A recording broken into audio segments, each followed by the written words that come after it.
నిమ్మకాయ దండలు నిలువెత్తు వేయంగా కుక్కీలం పగలు ఉప్పున లేవంగా నిమ్మకాయ దండలు నిలువెత్తు వేయంగా కుక్కీలం పగలు ఉప్పున లేవంగా కుక్క గులాలు వేసి సక్కాని పూజలు చూడు చూడు చూడు చూడు చూడు చూడు దుర్గమ్మ చూడు భక్తుల నడుమ భావాని చూడు చూడు చూడు దుర్గమ్మ చూడు భక్తుల నడుమ భావాని చూడు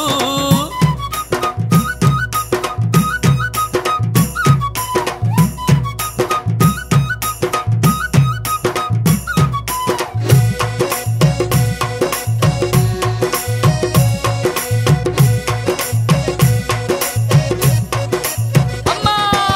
బంగారు బిందెల్లా గంగ నీళ్లు తెచ్చి అమ్మా భవానికి అభిషేకం చేయంగా బంగారు బిందెల్లా గంగ నీళ్లు తెచ్చి అమ్మా భవానికి అభిషేకం చేయంగా చల్లాటి నీలాన్ని సంబరపడుతుంది చూడు